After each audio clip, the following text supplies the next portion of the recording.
So we talk about it all the time, right? That marriage is really a bad deal, mostly for men, but for women too, because women want to get married and have kids and all that other stuff. And we talk about men doing what they want with their own lives, and we talk about Madus. We talk about Title IX. We talk about potential false allegations, especially on college campuses. Let's see, no-fault divorce, Duluth model, child custody presumed in the favor of the women, still have alimony in effect, all of these things. You'd think, if you thought about it, you might think the government really doesn't want men and women to get together, except in some meaningless, loveless activity, once in a while, a hookup, if you would. It seems like they like that, right? You go, girl. You go ride that carousel. And of course, hey, they're out having fun, and men are having fun. But what we're not doing is we're not getting married. Really, we're not even hanging out with our coworkers anymore because of Madus. Oh yeah, we're not mentoring women because we're concerned that if we bring in, say, a junior employee for a mentoring session behind a closed door, you could be out of a job the same day. Now, you might call me crazy, but it seems to me that maybe the government has some interest here in keeping men and women apart. Not getting married, not having children, all of those good things. I mean, if the government wanted to, couldn't they change these laws? No-fault divorce goes away, a better child custody arrangement, alimony out the door, make it a little bit more, hey, we got married, we screwed up, we're not going to ruin each other's lot. No. They haven't done that for 60, 70 years, have they? I was just watching a video by Feminism on Trial. I'll put the link below. She's seems like a nice lady. She's talking about men going their own way. And she made a comment. It's like, well, the government ought to know that men are just not getting married anymore. And well, either women aren't either. People are just not getting married anymore. And I wrote in her comment section, I said, why do you think the government would be interested in having more people getting married? I'm curious to hear what her answer would be. Why do you think? Why do you think the government would be interested in more of us getting married, having families? Well, there's a bunch of different things. Yeah, you see, it turns out that when women get married, and especially when they have children, husband, wife, kids, whatever, they tend to vote more conservative. They want to keep as much of it at home as possible. And so all of these leftist loony bin, free this and free college tuition and all this shit, these women know they're going to have to pay taxes to support that when they'd rather have that money at home. And again, there's a bunch of different things. The bottom line is they tend to get more conservative because they want to conserve. They want to keep it in the nest for the kids. What's the other thing that happens when people get married? Remember, follow the money.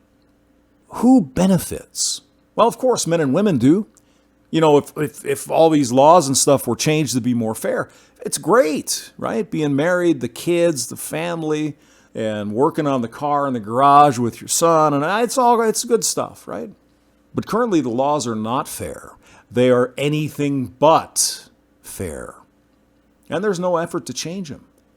We have people fighting, the fembots, in court. No, shared custody shouldn't be presumed because blah, blah, blah, blah, blah. Leave it to the women. But then at the same time, they say, well, it's the patriarchy. That's why women get it's just... But there's a reason why they want to keep us apart. Think about it.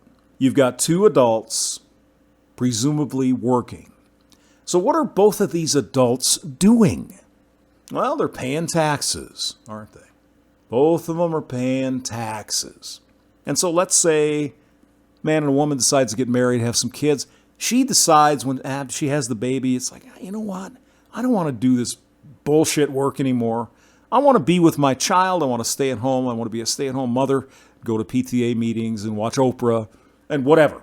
I want to drop out of the workforce. Maybe I'll work part-time or volunteer at the cat shelter or something.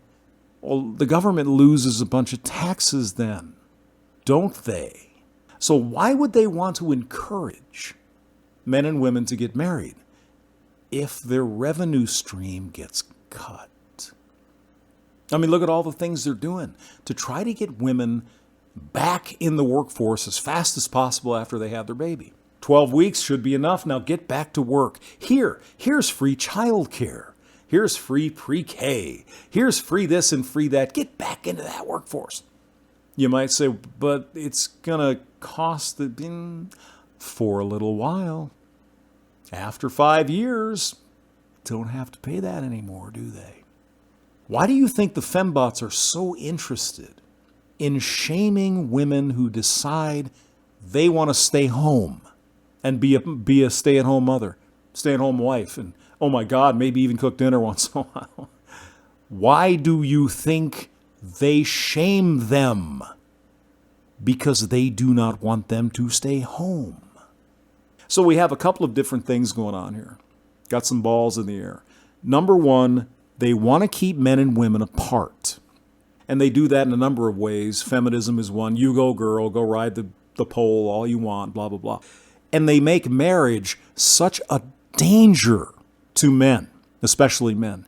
Lose half your stuff, your kids, all of these crazy things, child support, maybe even college child support, maybe even alimony for life. Men are looking at that, it's like, nah, I don't think so. I don't think so. I want to have kids, but there's no guarantee I could even see my kids if we get divorced. I mean, there's a reason why they're doing this. They all code it and, well, it's women's lib and it's feminism and yeah, women's are so oppressed. Is it that or is it the money? Taxes. Two can live as cheaply as one, right? So I think there are other people that would be interested in keeping us apart as well. Real estate, anyone? Man and a woman married can buy one house. If they're not married, they might buy two. Do you see my point? Maybe the family, if she's a stay-at-home mother, he can drive a used car to work. She has a nicer car. Well, if they're both single, maybe they both have nicer. I mean, come on. Men and women together would be good for society, right? Nuclear family, the community, all that stuff. Government doesn't give a shit. Government doesn't care if we're happy. The government cares about one thing. Give me the money so I can redistribute it to the single mothers who will be a guaranteed vote for me.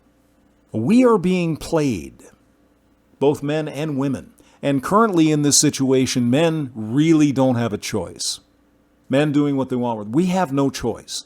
We're not going to do it. We understand the danger. So I don't know when the hell this thing is going to be fixed, if ever. But it's not in the interest of the government for us to be together. Think about it. James Maxwell, thank you for listening.